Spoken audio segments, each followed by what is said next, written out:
ತುಂಬಾ ಜನ ಹೇಳ್ತಾರೆ ಮಣ್ಣು ಚಪ್ಪೆ ಆಗಿದೆ, ಮಣ್ಣು ಚಪ್ಪೆ ಆದ್ರೆ ನಾವು ಇದನ್ನು ಅಂದ್ರೆ ಮಣ್ಣು ಚೇಂಜ್ ಮಾಡ್ಬೇಕಂತ.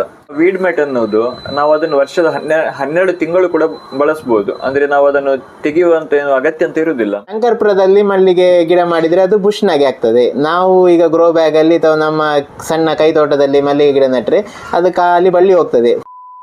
ಮೆಟ್ರೈಸಮ್ ಬ್ಯಾಕ್ಟೀರಿಯಾ ಅನ್ನೋದು ಈ ಗೆದ್ದಲು ಅಥವಾ ಈ ಬೇರು ಹುಳದ ಒಂದು ಚರ್ಮದ ಮೇಲೆ ಇವುಗಳು ದಾಳಿ ಮಾಡಿ ಅಲ್ಲಿ ಫಂಗಸ್ ತರ ಒಂದು ಕ್ರಿಯೇಟ್ ಮಾಡ್ತವೆ. ಅಂದ್ರೆ ಈಗ ನಮ್ಗೆ ನೋಡಿ ಕೊರೋನಾ ಹೇಗೆ ಬಂತು ಅದೇ ತರ ಅವುಗಳು ಬದುಕಲಿಕ್ಕೆ ಆಗುದಿಲ್ಲ. ಕಡಿಮೆ ಖರ್ಚಲ್ಲಿ ಮಲ್ಲಿಗೆಯಲ್ಲಿ ಹಣ ಮಾಡುದು ಹೇಗೆ ಹೇಳುದು ನಮ್ದೊಂದು ಮೈನ್ ಉದ್ದೇಶ. ಹಳತ್ತು ಗೊಬ್ಬರನೆಲ್ಲ ನಾವು ಹೊರಗೆ ತೆಗುವಾಗ ಬೇರಿಗೆಲ್ಲ ಸ್ವಲ್ಪ ಡ್ಯಾಮೇಜ್ ಆಗ್ತದೆ, ಅಂದ್ರೆ ರೂಟ್ ಹಾರ್ಮೋನ್ ಅಂತ ಹೇಳ್ಬೋದು ನಾವು.